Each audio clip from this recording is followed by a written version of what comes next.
All right, y'all. Just getting home from work, looking out, checking things out, see what's going on. Anything that could be related to the stock market in the news, and just seeing what was going on. They basically just talking about the most popular stocks that's going on right now. So check it out for yourself.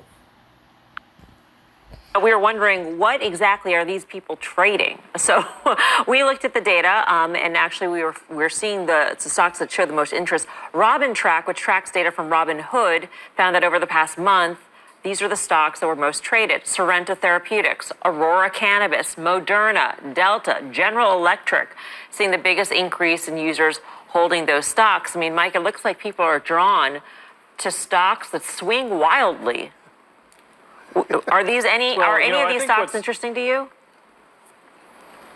well, interesting on the short side, maybe. I don't certainly wouldn't be a buyer. I don't think of any one of these four. I mean, here is the reason why people are trading these things. I mean, I don't know that it's stimulus check related. It's probably related to the fact that people who would normally be preoccupying themselves with commuting to and from the office and worrying about work are instead sitting at home in front of their computers. If they've been thinking about opening up a brokerage account, now is their opportunity to do it. The markets are moving around, which obviously makes it tempting, and I think there's a little bit of video gaming that's going on. So they have the time to open up these accounts, they have the time to sit there and watch the market's moving around, and so they're picking the most volatile stocks, and I can understand that. The thing is about a company like GE is that people have this impression that the company's been around for 100 years, and they figure it's going to continue to be around, and this is just a temporary dip, without actually recognizing that some companies could have significant or even permanent impairments. Some of the other companies, like the biotechs that people are trying to play on vaccines, that's also a really speculative game. And there's not any assurance, number one, that they're going to find vaccines in those cases that they're playing those stocks, or number two, that they're actually going to monetize it, really, other than maybe getting a little. Pay attention to what he's saying, y'all. What he's saying is very important. Bit of goodwill out of it. We heard what Biden had to say today, for example, talking about making sure that if there was a vaccine available, that they would make it available free of charge. That suggests there would be pricing pressure. So even if you did identify one, maybe not the best opportunity. I would urge people to stick with the indices on a broad basis if they're just starting out. We have some breaking news on United Airlines. Let's get to Phil LeBeau for the latest. Phil. Hey, Melissa, 2 days after United's annual meeting, they have released an 8K with executive compensation. New CEO Scott Kirby is going to be paid a base salary of $1 million. New President Brett Hart will get $775,000 per year. But it's important to note that both of them will be foregoing their salaries for the remainder of this year. That's a commitment they made back when everything started with COVID-19. That continues through the remainder of this year.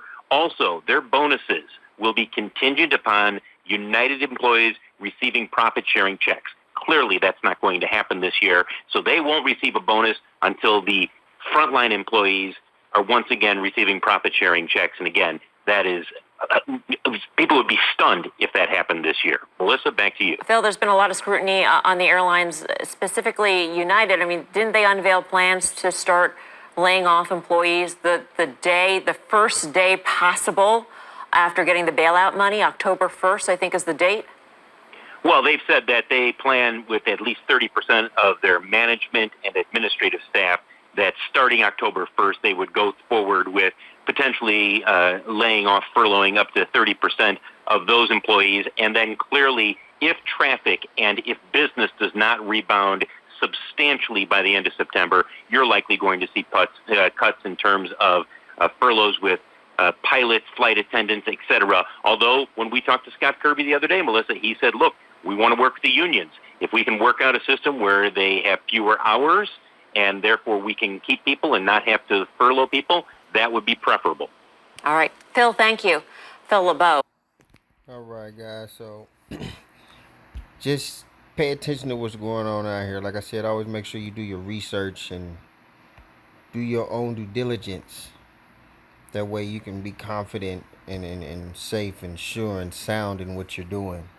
Because as you can see, you got a lot of people out here. They showing on Robinhood the most bought and moved stocks during this whole thing.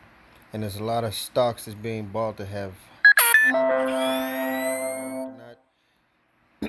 they're not the most best thing to be chunking all your money into. So I just wanted to drop that quick little video, man. Like I said, this is a channel where we're trying to grow together, and any little bit of information that I can put out here that's going to help, I'm going to continue to do so. So all I ask is that you continue to help and support my channel.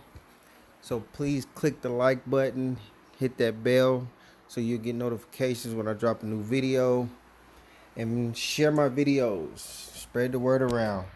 Like I said, when you hit that bell, and that like button, it lets people know, as they say, the algorithms. It lets people know that my channel is important and I'm talking about something that's going to help you out. So hope you guys have the rest of the good day, and we'll see you all later.